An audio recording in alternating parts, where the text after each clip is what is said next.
Avec la prière pour la goula imminente, donnons un peu de tzedaka. Aujourd'hui, je voudrais discuter, raconter un tout petit peu de la rabbinite Chana. La rabbinite Chana, une femme brillante, aristocrate, d'une générosité extraordinaire. L'épouse de l'illustre Reb Levi Yitzchak Schneerson, que malheureusement, dû à son activisme, il a été exilé et mort en exil en Russie à Almata.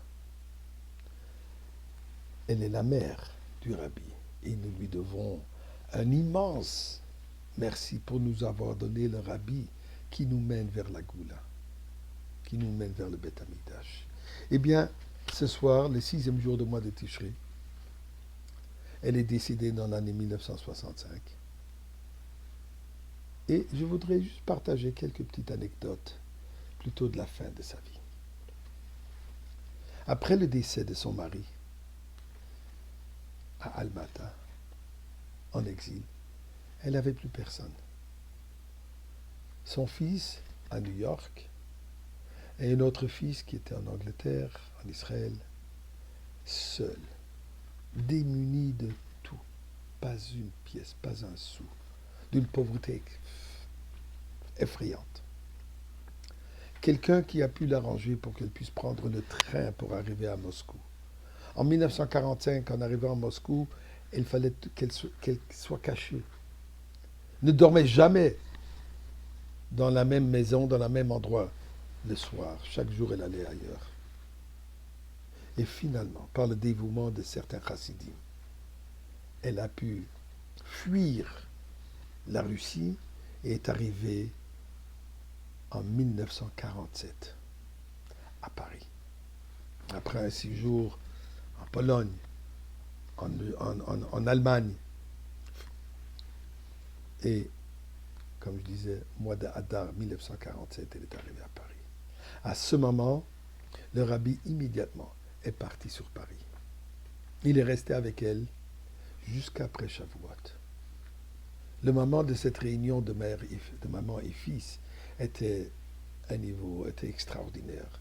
Imaginez-vous qu'elle n'a même pas pu participer au mariage du rabbi. 20 ans qu'ils ne se sont pas vus.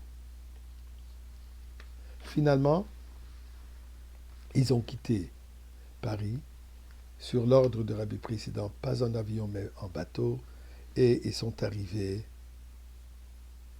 en 1947 à New York. Là, une nouvelle vie s'est établie. Finalement, trouver un peu de tranquillité, un peu de paix, et surtout la joie. La joie d'être près de son fils et sa belle-fille, la rabbinite Rayamushka. Bien sûr, quand le Rebbe est devenu Rebbe, en 1951, le 11e jour de Shabbat, elle ne pouvait pas cacher son plaisir et sa joie de voir son fils, pour qui elle disait, elle voyait énormément de traces de son mari dans son fils. Mais elle disait, malgré le fait que mon mari était un géant, le Rebbe, c'est un géant parmi les géants, ou le géant parmi les géants. Le Rebbe avait l'habitude, tous les jours, de la visiter. D'ailleurs, on raconte une petite anecdote qu'un jour, quand le Rebbe est venu visiter sa mère, il venait, je crois, tous les jours de 4 heures à 5 heures, pour 1 heure, buvait un thé avec elle, lui racontait ce qu'il lui racontait, et elle prenait un intérêt dans chaque détail. Elle avait ce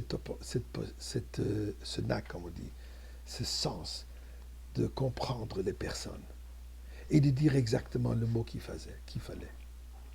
Mais revenons à l'anecdote. Mania, qui était la femme russe qui était là pour aider la rabbinite, elle remarque un jour que le Rebbe rentre et il quitte tout de suite. Il dit, mais où est-ce que tu vas? Tu viens d'arriver. Il dit, il n'y a pas du lait dans le frigidaire. Et ma mère aime boire le thé avec du lait. Je vais au magasin, je vais à l'épicerie pour acheter une bouteille de lait. Rendez compte, le Rebbe, lui, il va maintenant acheter une bouteille de lait. Mania qui dit au Rebbe, mais moi je verrai. Reste avec ta mère, moi j'irai. Il dit, mais c'est ma mère, c'est ma mitzvah. Il dit, attends, Edmania lui dit, tu es là pour 1 heure. Est-ce que les 10 minutes que ça te prendra pour aller au magasin pour acheter le lait, est-ce que tu vas les ajouter à l'heure ou tu vas les enlever?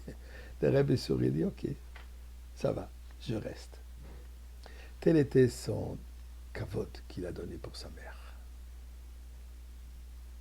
Le sixième jour du Shvat, je m'excuse, le 6e jour de Tishrim, Tafshin Chafé, elle a rendu son âme au Créateur.